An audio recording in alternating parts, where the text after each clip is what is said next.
Je vais essayer de parler dans les diaphones, là. J'ai pas l'habitude, alors excusez-moi. Je vais juste vous donner quelques éléments auxquels je crois. Je suis convaincu que le trafic de personnes, et là je ne parle pas de la migration, mais vraiment du trafic de personnes, est à la base de l'organisation de nos sociétés, dans le sens de ce que nous allons probablement entendre très prochainement de plus en plus provenant d'abord des États-Unis, mais du rôle que ça joue dans le fonctionnement de nos sociétés. Si vous ne le savez pas, les victimes sont aussi utilisées pour faire chanter certaines personnes, ne serait-ce qu'en vous rappelant l'affaire Epstein dont on parle aux États-Unis. Ça permet, lorsqu'on a des vidéos sur certaines personnes, de leur faire un peu ce qu'on veut.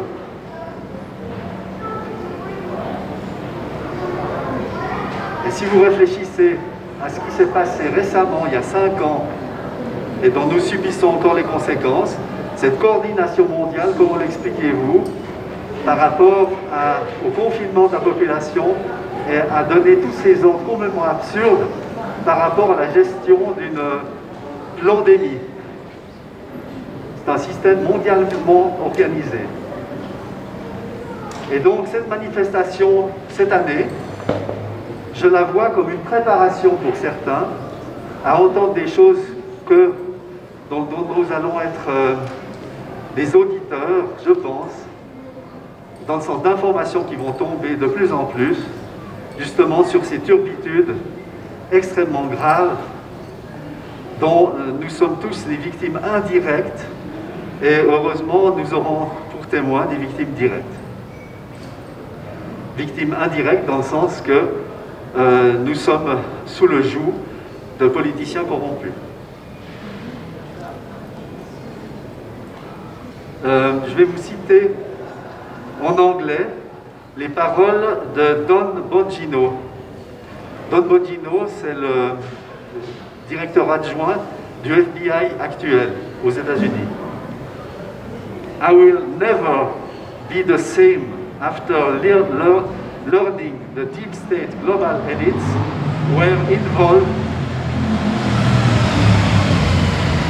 in a global satanic cult that practiced pedophilia, child sex trafficking and child sacrifices. Je ne serai plus jamais le même après avoir appris que les élites globalistes de l'État profond étaient impliquées dans des cultes sataniques pratiquant de la pédocriminalité, le trafic d'enfants et les sacrifices d'enfants.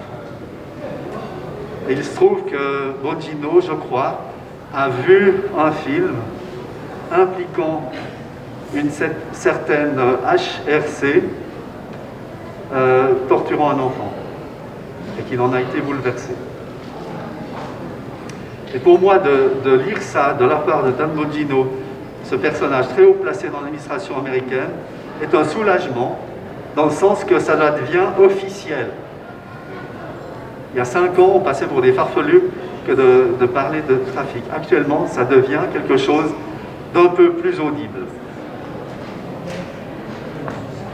Et vous entendrez parler, vous entendez déjà parler de Epstein, Clinton, Obama. Donc des hauts dirigeants qui seraient impliqués là-dedans. Je ne dis pas qui sont, je n'ai pas de preuves, mais qui seraient impliqués là-dedans. Ça pullule. Qu'en est-il en Suisse? Ben, je pense que la Suisse n'est pas exempte de ce genre de turpitude. Particulièrement quand, par exemple, j'ai pu voir qu'une société de professionnels prenait des mesures pour indiquer que les personnes qui se diraient victimes de cultes sataniques ou autres seraient des affabulateurs. Et que si un thérapeute y croyait, eh bien, il serait tout à fait possible de le dénoncer. Admettons qu'on en entende parler en intervision, qu'il nous en parle. serait possible de dénoncer, et cette personne serait passible d'amende et même de déchéance de son titre. L'association de professionnels de santé ici en Suisse. Pourquoi est-ce qu'on fait ça? En disant que la police ne trouve rien, la police enquête, mais qu'il n'y a rien, donc c'est de la fabulation. Pourquoi est-ce qu'on fait ça s'il n'y a pas quelque chose d'important à essayer d'éradiquer? C'est-à-dire les gens qui pourraient croire ces témoignages. Personnellement, j'ose le dire, oui, j'y crois. Voilà. Alors, je vais repasser la parole à Olivier pour la suite. Merci à vous, vraiment.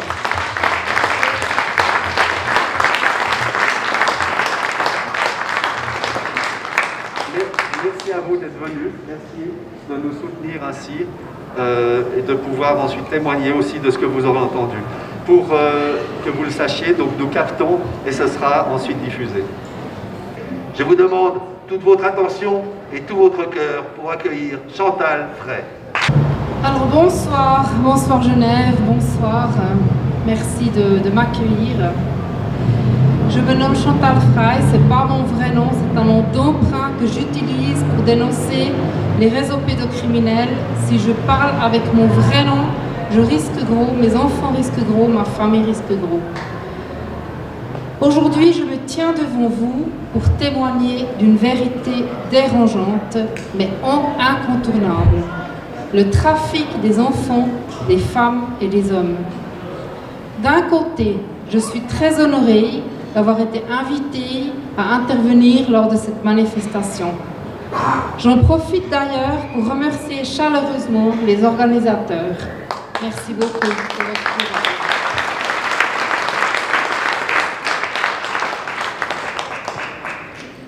D'un autre côté, je ressens un profond sentiment de honte en me tenant ici devant vous. Honte pour notre humanité. Pourquoi est-il encore nécessaire d'organiser année après année des manifestations pour rappeler la dignité de nos enfants? Cela ne devrait pas être nécessaire. J'ose espérer que nous sommes tous d'accord, ici et aujourd'hui, on ne touche pas à nos enfants, n'est-ce pas? Oui.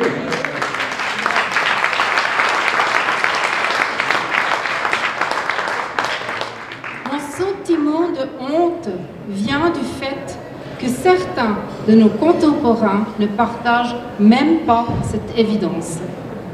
L'enfant, la fille, le garçon est parfois réduit à un objet sans valeur, traité comme un déchet, bon à être exploité sous toutes ses formes, emprisonné dans les réseaux pédocriminels.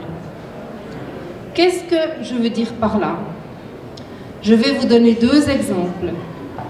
Cher public, ces exemples ne sont malheureusement pas fictifs. Ce sont des histoires bien réelles, des récits d'horreur, de souffrance, de traumatisme profond.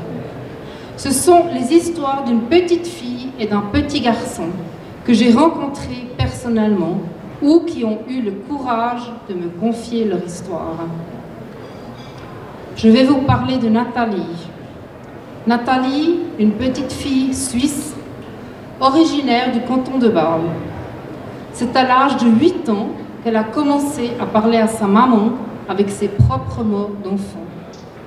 Elle parlait de caves sombres, de viols en groupe, d'enfants enchaînés dans des cages, des personnes parfois masquées, d'objets bizarres utilisés pour lui faire mal à elle et à d'autres enfants.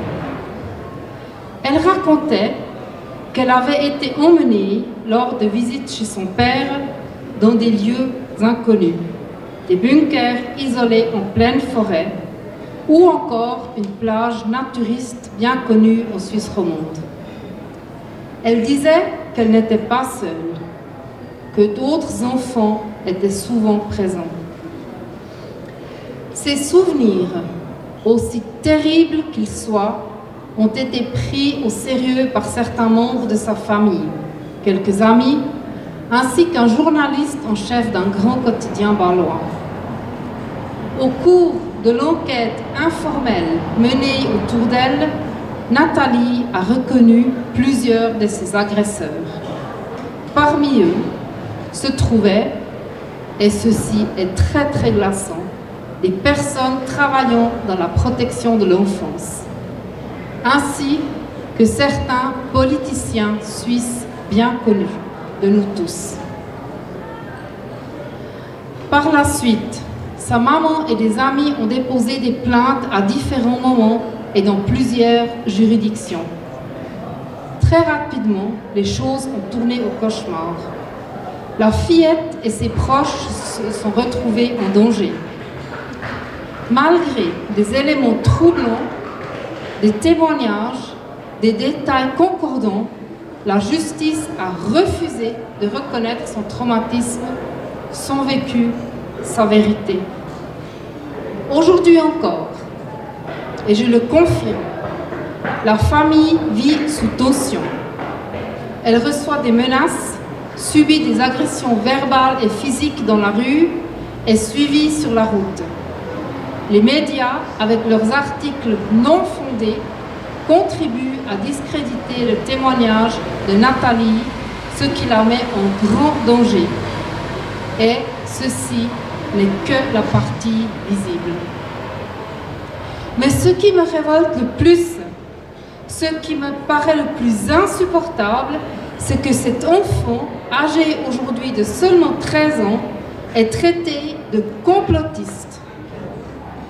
Une enfant, mesdames et messieurs, une victime, condamnée au silence et à la méfiance générale.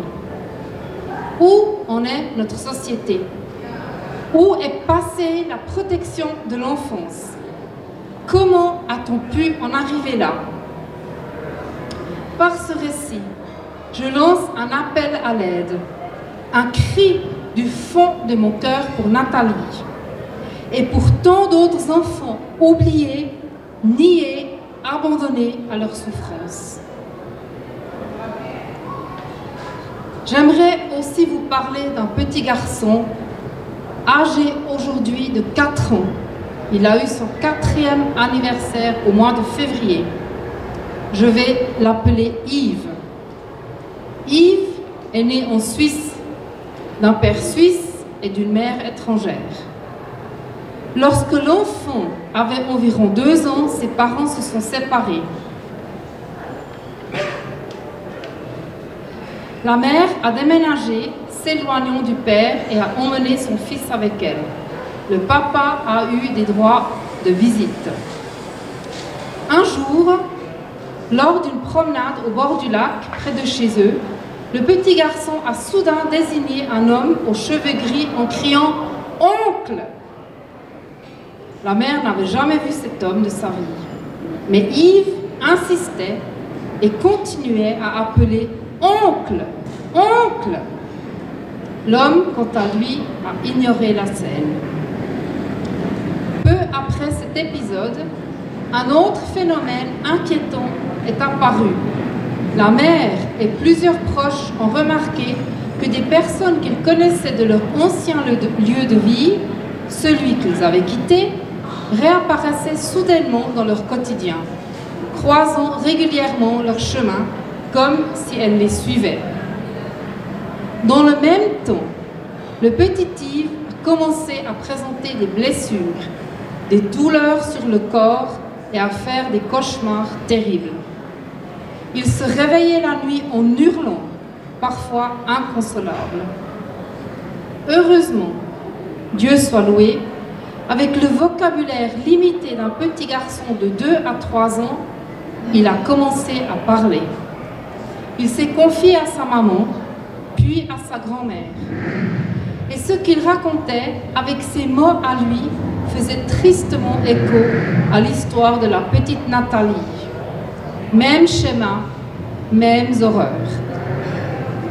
Et aujourd'hui, Yves est un petit garçon brisé. Sa famille entière est brisée. Il fait des cauchemars chaque nuit. Par moments, il ne mange plus, ne boit plus, ne dort plus. Il reste immobile et figé. La force quitte parfois complètement son petit corps de garçon, au point qu'il doit être transporté dans une poussette médicale spécialisée. Sa seule chance dans tout ce malheur est qu'il soit aujourd'hui entouré de personnes bienveillantes et compétentes qui le croient, qui le soutiennent, qui tentent de le reconstruire. Mais malgré cela, il n'est pas encore sauvé, pas encore à l'abri des réseaux de la traite des enfants, des réseaux pédocriminels dont il est victime.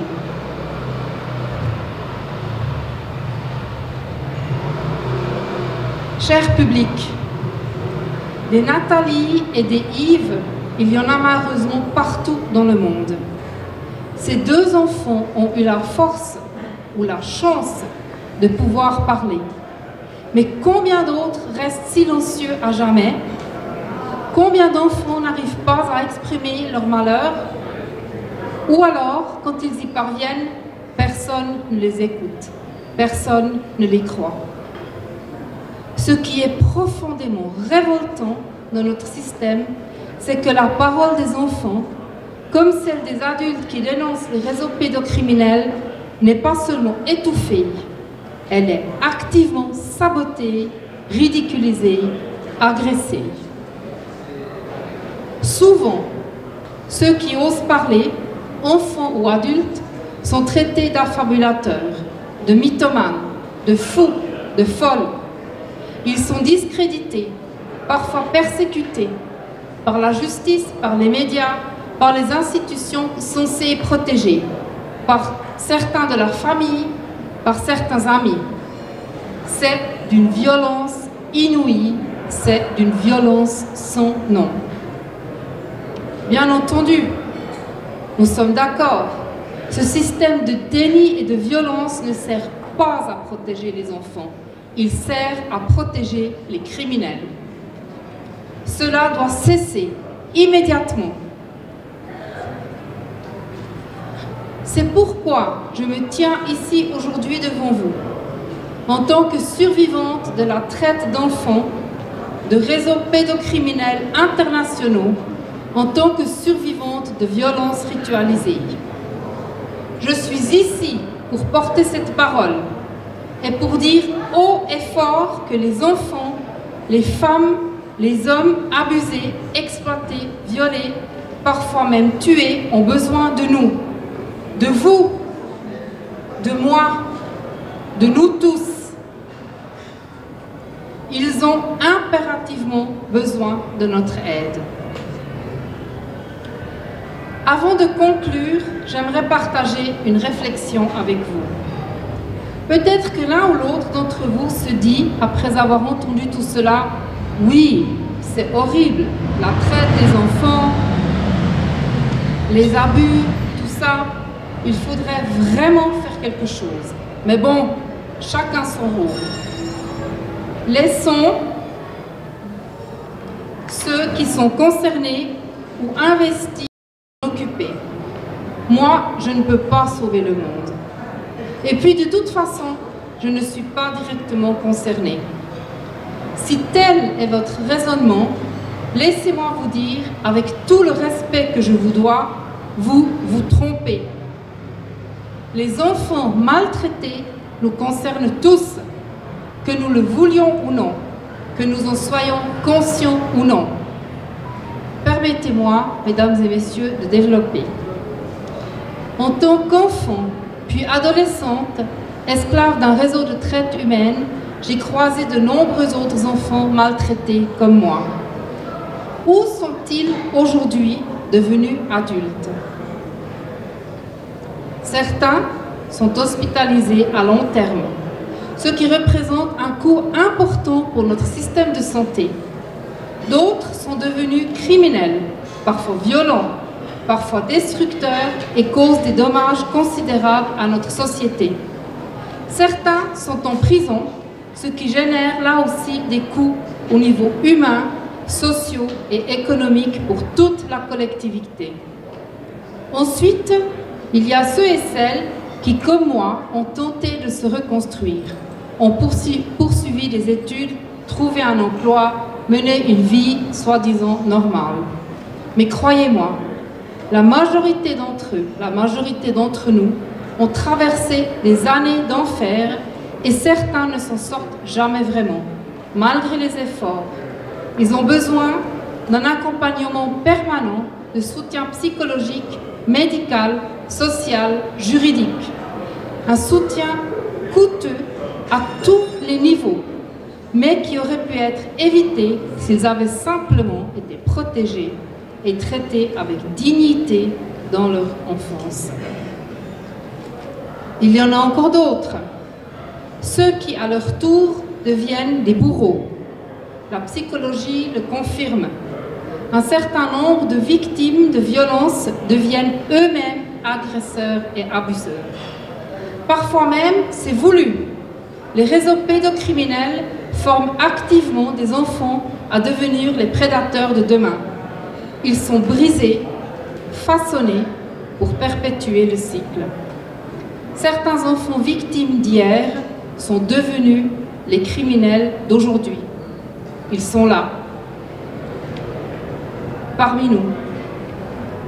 Ils représentent un danger réel et immédiat pour nos enfants, pour vos petits-enfants, pour le copain de votre voisine, pour votre collègue ou votre ami.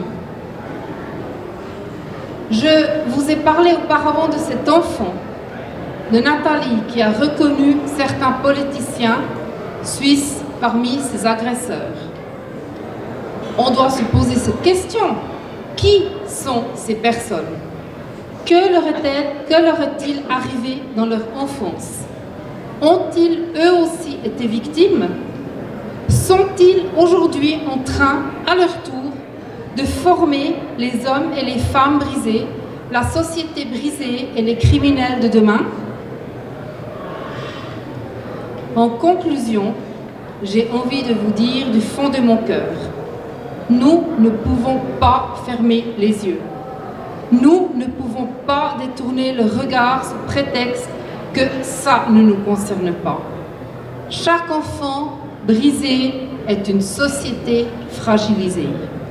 Chaque fois qu'un enfant est ignoré, c'est notre humanité en nous qui recule. Chaque silence face à cette horreur est une complicité volontaire ou involontaire. Mesdames et messieurs, je ne suis pas là pour faire peur. Je suis là pour réveiller les consciences. Alors, s'il vous plaît, ne partez pas comme si de rien n'était.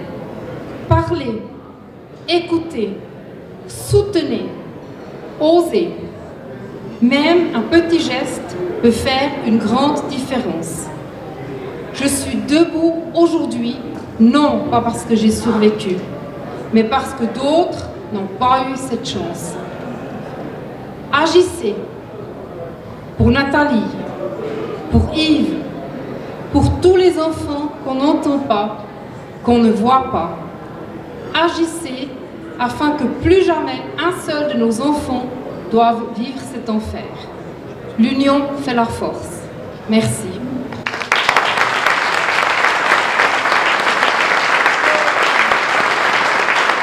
Merci beaucoup Chantal. Merci. Je vous demande d'accueillir comme il se doit Olivier Bliot. Bonsoir. Alors, les chefs, vous savez, ces figures qui nous dirigent, qui nous gouvernent, nous les aimerions. Nous les aimerions, ces chefs.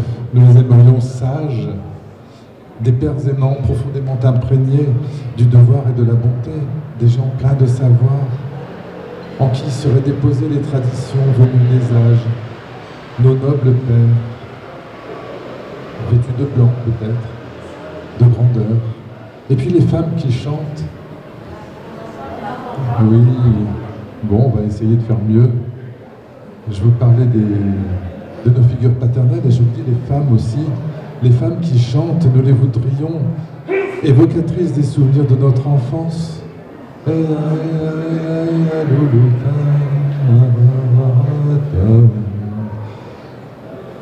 Ces femmes douces rassure et qui évoque. Eh bien non, non.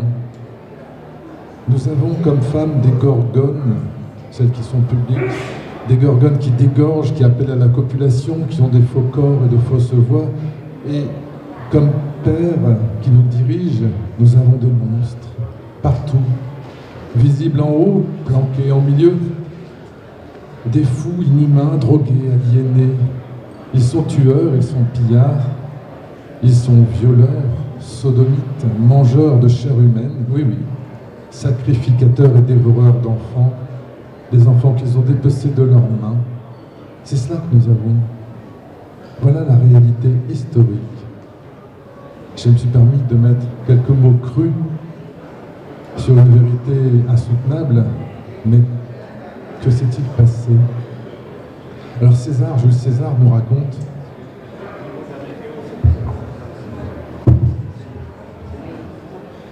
on va essayer maintenant. C'est mieux, je ne sais pas. Alors, je vous raconte Jules César qui nous a livré un témoignage passionnant sur la Gaule. Il nous raconte ces Gaulois qu'il trouve très étranges. Par exemple, la tradition des géants. Vous savez, ce sont des mannequins faits d'osier et de paille qui font 5, 6, 10 mètres, qu'on fait encore aujourd'hui dans le nord de la France, où chaque ville qui se respecte a son géant qu'on exhibe au carnaval. Mais les Gaulois, à l'époque, à l'intérieur de ces géants, mettaient des hommes, et puis ils mettaient le feu. Comme ça, les cris des suppliciés semblaient sortir du géant en osier. Et Strabon et d'autres nous racontent le sacrifice humain en tranchant la tête, car trancher la tête, c'est apporter un trophée. Ces trophées qu'on exhibait sur une pique, qu'on pendait autour des portes des maisons, ou sur le cheval, ou dont on faisait une coupe à boire, car un crâne d'un ennemi sacrifié, c'est merveilleux pour boire dedans. Aux Gaulois, le coupage des têtes, aux Germains, la pendaison, quand Wotan, Odin, réclamait le long des arbres, un pendu à chaque arbre. C'était une tradition. Vous savez, on l'a encore dans nos sapins de Noël, on met des pendeloques, ce sapin qui vient du culte d'Odin. Chez les Cimbres, ici, ils sont passés tout près d'ici, ils descendaient du Danemark, ils sont allés jusqu'à Milan. Les Cimbres, c'était des prêtresses qui juchaient sur un escabeau, tranchaient la gorge des suppliciés pour y recueillir le sang dans un grand chaudron. Vous savez, ce chaudron dans lequel on fait le gruyère aujourd'hui. Toute cette imagination au service du sacrifice humain, qui est une vieille affaire, vous voyez. Et l'on dit qu'une civilisation humaine existe dès que l'on a trace d'une sépulture, c'est-à-dire de la célébration de la mort. Car une société humaine se définit par seulement deux choses. Une langue, et avec cette langue derrière va venir les histoires, la technique, la science, les savoirs, et sa culture organique interne à une société, c'est la culture de la vie. Comment l'on accueille celui qui naît, comment on conduit celui qui meurt, et comment on élève et on respecte la vie. Comment on la perpétue, on la célèbre. Et dans la célébration de la vie, notre société, ce qui est au centre, c'est l'enfant. Puisqu'il est la vie qui vient d'éclore, et il est le futur, l'avenir, il est la perpétuation de cette vie. Il est au centre de toute culture, de toute société. Et ce qu'une société est à ses enfants, c'est sa nature même. C'est pas juste un aspect, c'est sa nature. Alors, je vous parlais des sacrifices humains, mais on fait aussi des sacrifices d'enfants. Il a toujours existé, mais il était rare et précieux. Je vais aller vers une nuance à ce sujet-là. Le sacrifice humain est un sacrement, puisqu'il s'agit de tuer, donc de mettre dans le sacré. Même si c'est ôter la vie. Le sacrifice d'enfant, l'enfant qui porte la vie, et auquel on doit la protection, c'est la deuxième puissance du sacrifice, puisque c'est tuer, ôter la vie, et en même temps ôter la vie de ce qui devient la vie, de ce qu'on vient de faire naître. Et dans la société historique, ce sacrifice a toujours été proche de la fin. Alors quand, entre hommes, il y avait une prédation géographique, on allait tuer le voisin, qu'on conquérir, prendre les femmes, les enfants, mais c'était géographique, ethnique. Maintenant, nous sommes victimes d'une prédation interne, qui est verticale, d'une caste qui descend en dessous dans son peuple, faire le même acte de prédation, mais pour un autre but. Alors nous sommes aussi victimes d'une prédation géographique à laquelle nous sommes livrés, par les invasions par exemple. Ce sont les mêmes qui l'organisent, c'est délibéré. Écoutez, ils mondialisent, ils lâchent les chiens, ils lâchent les peuples entre eux en choc frontal. C'est pour mieux pouvoir perpétuer leur prédation interne de caste verticale. Allons plus loin encore. Comment est-ce qu'on tue les enfants aujourd'hui? On les tue d'abord avec le sexe. C'est-à-dire, c'est quoi le sexe? C'est l'acte sacré. C'est l'acte délicieux d'amour qui nous unit à engendrer de nouveaux enfants par la joie. Quand nous faisons l'amour. Dépouillés, mis à nu, enlacés, respirant la peau de l'être aimé, nous nous confondons dans le plaisir, la puissance. Alors nous savons toujours que c'est là, à cet endroit, que nous créons un nouvel être, un enfant. Il n'y aurait pas de vie sexuelle s'il n'y avait pas cette conscience intime. Alors tuer l'enfant par le sexe, c'est à nouveau une super transgression. C'est une folie inhumaine. Inhumaine, car c'est impossible. Vous comprenez, on a multiplié les transgressions. Le sacrifice humain, le sacrifice de l'enfant ensuite, la mise au secret et la mort par le sexe. Autant d'étages du sacré qui sont escaladés et qui enfoncent. Alors qu'en même temps, tout en nous profondément refuse ces sacrifices païens, ils sont inconcevables. Car voilà, je change totalement braqué, voilà. L'histoire a été impactée, elle a reçu un missile il y a 2000 ans. Et toute la trajectoire de l'humanité a été retournée par Jésus-Christ, car il a dit « Je suis le sacrifié pour tous les sacrifiés, les enfants ou les grands. Je suis la victime unique et la dernière victime. Je suis un sacrifié d'amour. » Il l'a dit, et par Jésus-Christ qui énonce cette nouvelle loi, celle de s'aimer les uns les autres, de préférer mourir avec joie plutôt que de perpétuer la chaîne de la mort. Avec lui, le sacrifice humain a cessé. Les gladiateurs ont cessé d'être entretués dans des cirques. Tout a cessé. Surtout, même si parfois ça peut se trouver, on ne peut l'ignorer. La croix du Christ est en pleine lumière. Et les sacrificateurs d'enfants aujourd'hui, c'est pour cela qu'ils doivent se cacher. Car ça a été annoncé que ce n'était plus possible. Ils doivent se cacher, vous comprenez? Et ils ne peuvent pas le faire, c'est impossible de le faire. Alors la raison, elle est très simple. Tous ces gens-là, tous, c'est parce qu'ils sont possédés. Voilà encore une vérité crue, qui n'est pas bon à dire dans l'histoire. Aucun humain ne peut faire ce genre de sacrifice insoutenable. Ce n'est que possédé, agi par la force surnaturelle de celui qu'on nomme Satan, que cela est possible. Tout ça est bien emboîté. Infliger la souffrance vitale, détourner l'amour et le bien vers les abîmes infernaux, tout en éteignant la lumière et tordre ainsi les vies, mais dans le noir, dans une chambre sans écho, en mimant sur l'enfant sacrifié l'acte d'amour, qui lui avait même donné la vie. Personne ne le peut, il faut être possédé. Pourtant, et là ça change tout, l'enfant lui, il peut le supporter.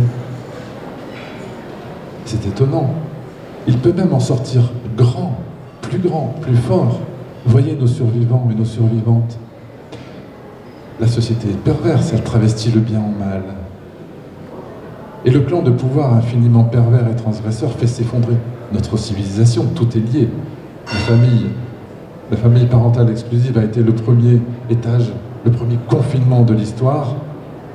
Et l'enfant sorti de la tribu, la famille isolée, on peut prédater.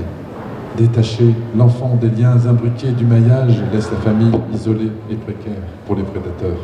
Les clans du pouvoir, je reviens, cette strate hors de la société. Je vous ai dit que c'était extrait. Ils se sont forgés, imbriqués. Ils sont en poste par le pouvoir de leur perversion. Ils sont capables par Satan, mais soumis à lui et terrorisés. La victime, elle, est innocente. À l'image du Christ, elle est protégée en son âme par la promesse divine, consciemment ou non. Cette victime, elle peut survivre là où le sacrificateur ne le peut pas. La victime est héroïque. Et l'héroïsme, c'est ce qui nous reste dans le pire moment. L'héroïsme, c'est ce qui est grand, c'est ce qui est bon, c'est la dignité intime dans la pire souffrance. C'est l'ultime liberté, le triomphe de la vie, la grandeur de l'humanité. Ce n'est pas de la résilience, c'est bien de l'héroïsme dont font preuve nos survivants et même les autres. Cette ineffable étincelle de l'âme, et ça sauve l'humanité. Mais par contre, rien ne sauvera notre civilisation. Elles sont mortelles et toutes celles qui ont pratiqué le sacrifice d'enfants sont décédées, se sont effondrées et ont disparu, et nous disparaîtrons. Et c'est tant mieux. Il faut disparaître. Il faut être remplacé pour que de nous survive le souvenir ému de ce que nous avons de beau, de grand, de ce que nous avons légué. La musique de Beethoven, ou que sais-je, la tableur de Renoir, ou la recette de la blanquette de veau, qu'importe. Nous avons légué tellement à l'humanité, et ça restera. Comme la Grèce antique s'est éteinte un jour, usée par les guerres, à se t'entretuer les cités les unes les autres, nous allons mourir. Et enfin pouvoir donner le meilleur de ce que nous avons inventé par notre héroïsme à l'humanité, après que cette civilisation de mort disparaisse. Merci.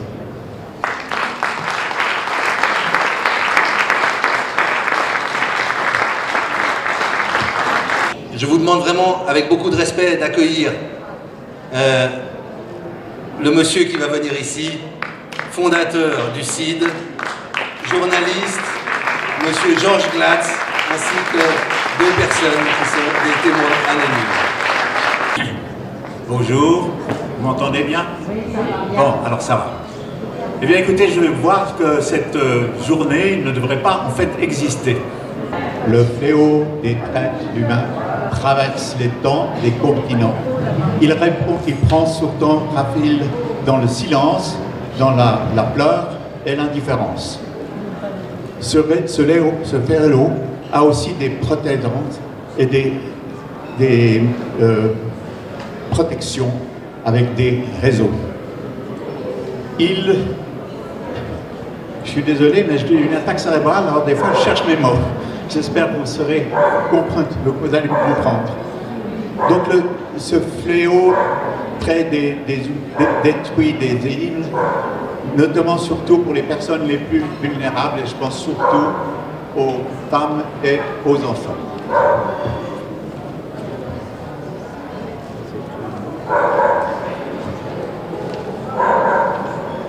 Mais je ne suis pas là pour faire des chiffres, des théories.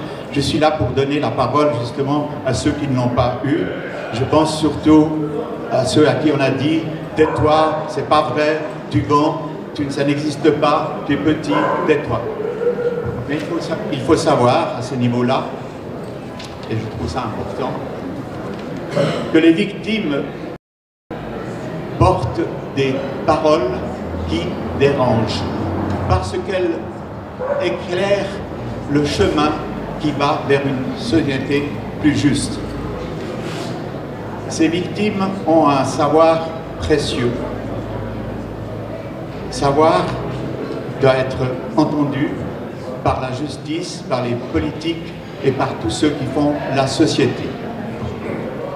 En fait, écouter des victimes, ce n'est pas un geste de compassion, c'est une exigence de vérité.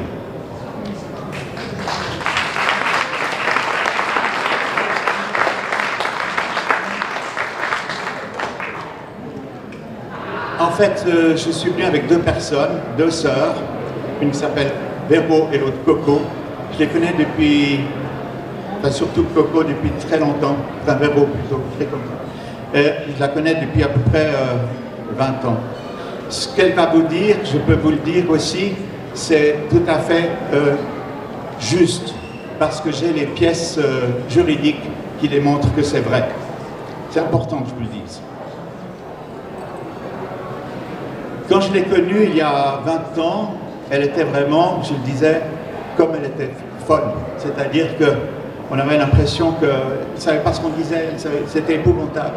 Et avec des amis psychiatres, on a dû l'aider à aller dans une maison pour des gens qui ont des médecins qui sont des problèmes psychiques.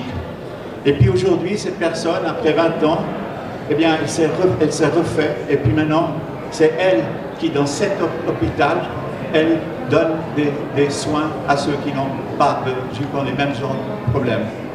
Donc, vous voyez, c'est incroyable. Et les gens, c'est une résilience extraordinaire. Et je trouve ça extraordinaire. Donc, ça, on peut s'en sortir. Et c'est ça qu'elle vient de nous dire. Je vais leur donner la parole.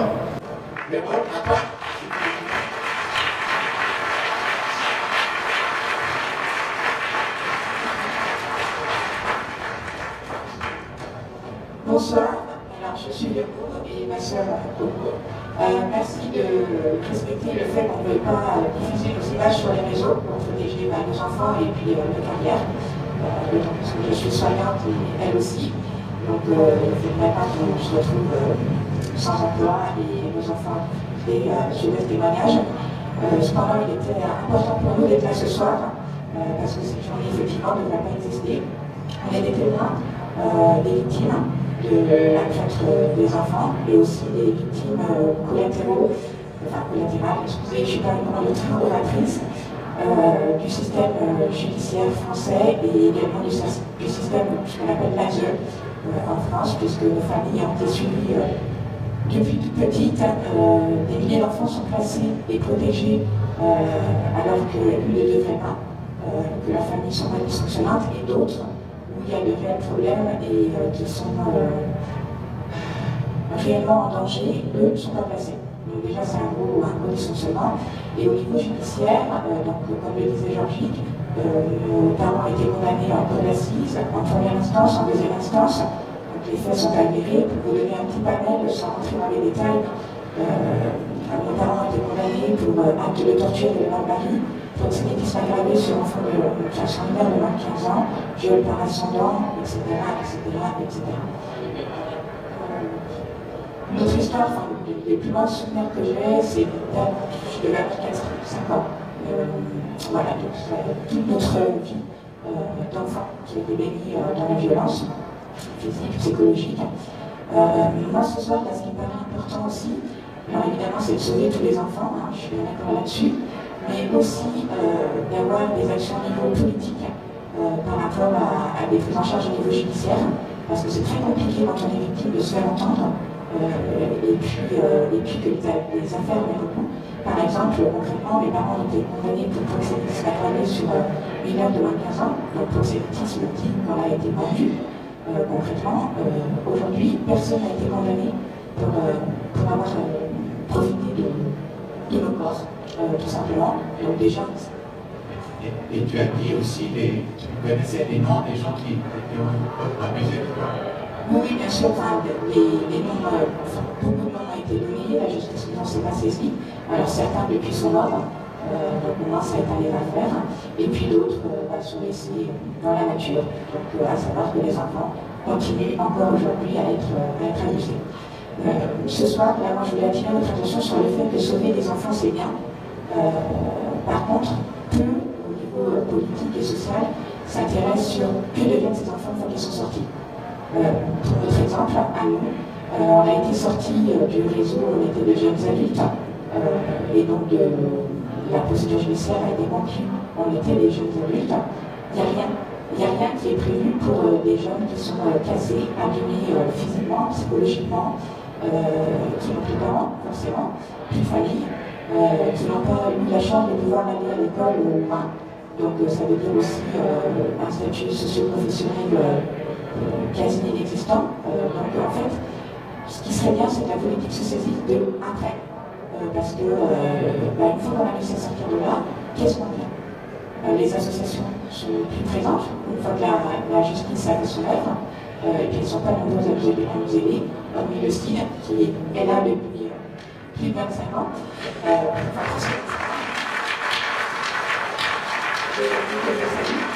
Parce que qui dit aussi enfance brisée, adolescence gâchée, dit jeune adulte complètement perdu. Du coup, moi j'ai épousé un homme violent, avec qui j'ai eu 2 enfants, et donc Georges a continué via le site à nous aider, comme il a pu. Et malheureusement, mon deuxième enfant est un fils autiste. En France, aucune institution est en capacité, parce qu'il n'est pas déficient intellectuel, pour en faire des HPI, comme on dit. Il a été scolarisé. Et donc là encore, le CID nous a accompagnés pour pouvoir nous permettre de vivre en Suisse. Bon, et je dis quand même. Et donc du coup, c'est vrai que cet enfant, par exemple en France, soit il aurait fallu le placer, parce que du coup, autiste, donc pour les travaux de la seule, il aurait pu finir placé, comme beaucoup d'enfants autistes, ou bien j'aurais pu complètement arrêter de travailler, et puis dans une précarité totale, pour pouvoir gérer mon enfant à domicile.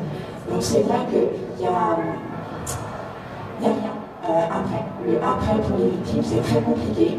Nous, on a eu de la chance, parce qu'on s'en sort, et on essaye encore, je lutte encore, moi, pour pouvoir avoir accès à une école, là, pour monter un peu en compétence, et puis du coup avoir un niveau social plus important. Et c'est la lutte, parce que du coup, rien n'est prévu. Pour les cas complexes comme nous, où en fait, on est là, on a survécu, mais après. Alors bonsoir, moi je m'appelle Coco. Je rejoins ma sœur pour dire qu'il y a effectivement quand même un problème avec l'ASE et le fait qu'on n'ait pas suivi ensuite. C'est bon là, vous m'entendez? Moi je vais vous raconter une petite histoire. À mes 18 ans pile, alors que les adultes au soir de foyer, puisque j'étais en foyer, m'ont dit d'avoir confiance en eux, confiance en l'adulte. J'ai déjà vécu l'enfer, l'horreur, j'ai surmonté doucement, j'étais seule. Et à 18 ans, on m'a dit « Au revoir Coco, on ne veut pas de toi, on ne veut plus de toi ». Je me suis retrouvée à la rue, seule, avec plus de parents, bien évidemment. Donc là, on se dit, est-ce qu'on a bien fait de parler? Parce que finalement, je me retrouvais à la rue. Est-ce que j'aurais pu continuer et ne rien dire? Je me suis accrochée. J'ai eu le cran d'aller carrément au bureau de la vice, de ne pas bouger et de leur dire vous me trouvez la solution. Ils ont fini par forcément me trouver une solution parce que voilà, c'est un combat tous les jours, tous les jours, tous les jours, tous les jours. Il faut s'accrocher, on est seul. Moi, je suis mariée à un homme qui m'aime. J'ai eu de la chance, contrairement à Véronique. Mais il faut avancer tout le temps, tout le temps, tout le temps, tout le temps. Il y a des questions. Pourquoi nous? Pourquoi? Voilà. Je voulais aussi attirer l'attention sur le fait que dans mon histoire, beaucoup de gens savaient, énormément de gens savaient. Un truc basique, j'étais attachée à une laisse de chien dans la rue en hiver, à côté de chez moi. Les gens savaient, j'étais toute nue, donc voilà, il y avait des gens qui le savaient. Il n'y en a pas un qui a bougé, pas une seule personne qui a bougé. Si jamais vous voyez un enfant en détresse, il ne faut pas, surtout, il faut agir tout de suite. Même si ça n'aboutit pas, au moins vous avez la conscience, vous avez fait quelque chose. Et ça, c'est vraiment important, très important. Voilà.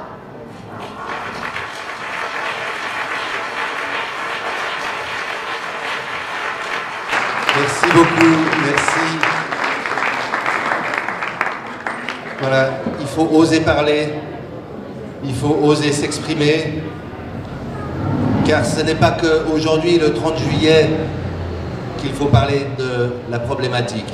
C'est une problématique où on pourra encore en parler longtemps ce soir. Hein. On est limité à 1 heure, donc là on arrive au point où on va devoir rendre l'antenne. Mais c'est une problématique qu'il faut vraiment régler et ça va prendre peut-être du temps. Mais si on le fait ensemble, eh bien, on peut vraiment y arriver. Et il y a plein de moyens de le faire. On a vu aujourd'hui, vous pouvez acheter des livres à Chantal, en offrir à Noël.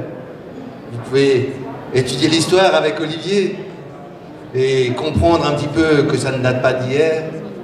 Vous pouvez faire des dons à la fondation du CID avec Georges Glatz qui aujourd'hui est présent avec ses deux victimes.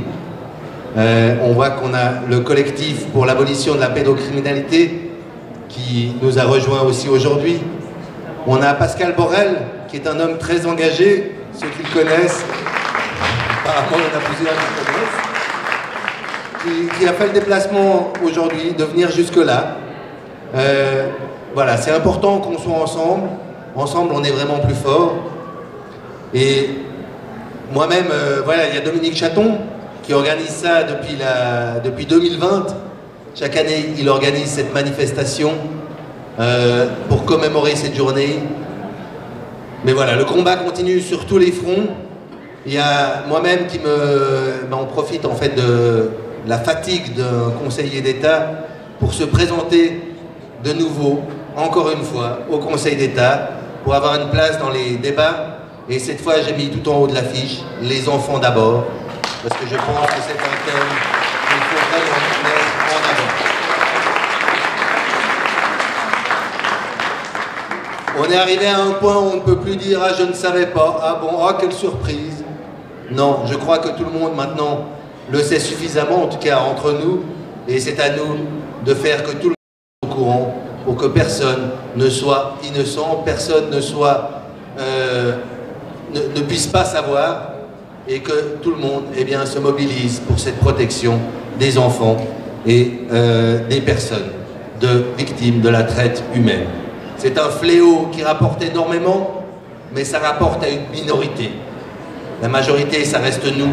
Le peuple est souverain.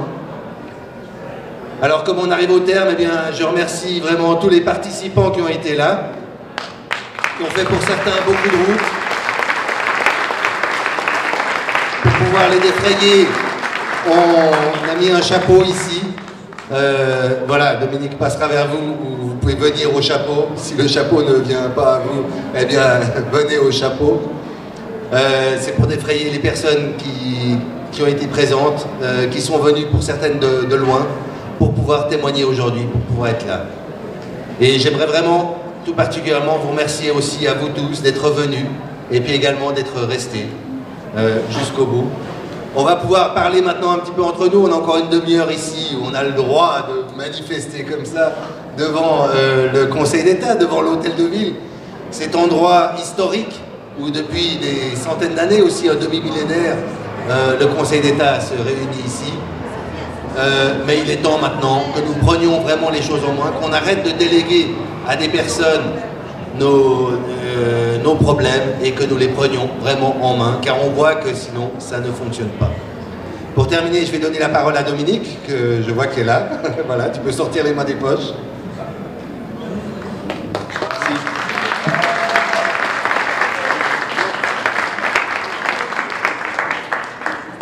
Alors, c'est quand même plus pratique d'avoir le micro. Merci à vous du fond du cœur d'être venus nous soutenir et vous informer avec ces témoignages de première main de gens qui sont passés par l'enfer. C'est des choses que nous avons de la peine, en tout cas c'est pas du tout facile à pouvoir croire, et encore là vous n'avez eu que la surface de ce qu'elles ont vécu, vraiment que la surface. C'est difficile à croire, c'est difficile à pouvoir admettre que des êtres humains fassent subir de tels sévices, tortures, et appelez ça comme vous voulez, il n'y a pas de mots pour parler de cette horreur. Merci d'être venu écouter et soutenir. Essayez de vous documenter, parlez-en autour de vous, parce que c'est vraiment une gangrène de nos sociétés. Il nous s'agit de pouvoir soigner. éradiquer, je dirais.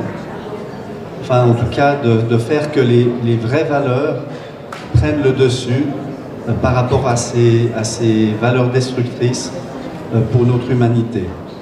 Donc encore merci à Olivier, merci à tous nos orateurs et oratrices. Excellente qualité, merci à tout le monde.